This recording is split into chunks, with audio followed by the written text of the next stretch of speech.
Almost 20 Democratic candidates are running for president at the moment. All of them are competing to be the wokest of all. But almost every Democrat backs racial reparations now. How do you stand out? Well, Cory Booker has an idea. Reparations for drug dealers. Do not talk to me about legalizing marijuana unless in the same breath you talk to me about expunging the records of the millions of people that are suffering with not being able to find a job. Booker doesn't just want drug convictions expunged. He wants monetary reparations, too, in the form of job training and community reinvestment for those impacted by the war on drugs, which means federal dollars to his political supporters. Nathan Rubin is the founder of Millennial Politics, the author of Boomers to Millennials, Moving America Forward, and he joins us tonight. Nathan, I'm glad you're here to explain this idea. So just for a little bit of context, we're currently right in the middle of the worst drug epidemic in the history of the United States, maybe of the West. More people die of drug ODs every year than die in car crashes, than died during the entire Vietnam War. And it's in the middle of that that Cory Booker wants to send tax dollars to drug dealers. So tell me why this makes sense. Well, I don't think Cory Booker is actually talking about sending money to drug dealers, but what he is talking about is for nonviolent drug possession charges, whether it's... No, he didn't say that. He didn't say that. He said people with marijuana charges. Very few, I mean, there's some, but... Okay, no, very few people with personal possession charges went to prison for marijuana in the last 20 years. Some did, but very few did. Almost all were people who were accused and then convicted of dealing drugs, intent to distribute.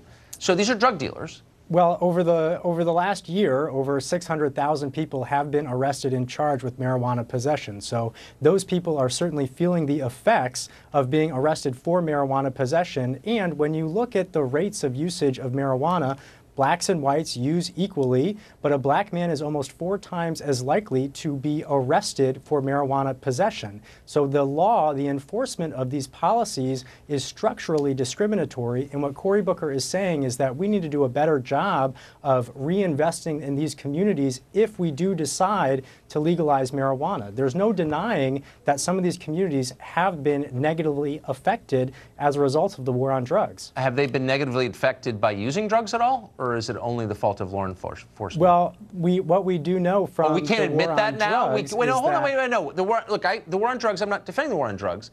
It's just that everyone's always blaming the system, structural racism, the police.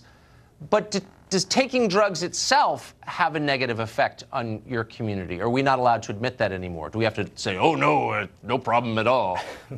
I think we should separate the use of something like marijuana from the other Schedule I drugs like methamphetamines or heroin or something like that. Do you think smoking weed every day makes you more sick? So, hold on, can we just be real for a second? No talking points. No, because you're going to give me the same talking points. I want you to finish answering my question, which is, does using drugs hold your community back? Does it hold you back at all? What does hold these communities back, does it or not? Tucker, let me answer your question, please. What holds these communities back is children without parents who are arrested for possession of marijuana. I can tell you those families are better served by having 2 parents at home not being arrested for possession of marijuana. You know that I agree with that completely, and one of the reasons I was so infuriated by the hysteria over family separation is we do separate millions of families over time, American families, with our punitive legal system. So I agree with you on that. But I'm trying to ask an adult question because all of the blame goes to the system and the cops. If you do drugs, including marijuana all the time, does that hold you back? Simple question. And I would reply that a conservative principle is to have the freedom to do what you want in the comfort of your home. But I'm not upholding, I don't even know what conservative principles are. Cigarettes. I'm not interested in principles. I'm interested in reality. No, I just want an acknowledgement of reality, real life. Politics aside, conservative, liberal aside.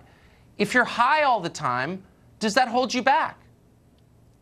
I guess so. Yeah, it does. It does big time.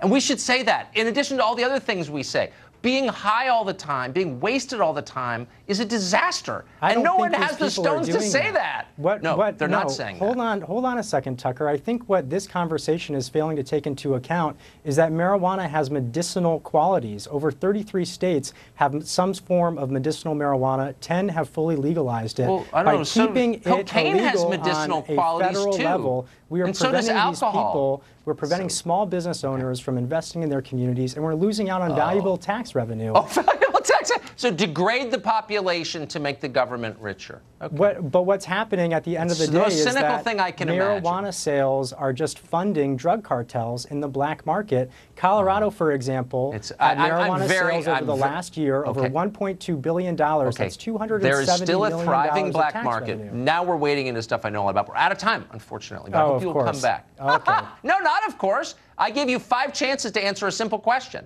and you did finally, and I'm grateful for that. Nathan, thank you.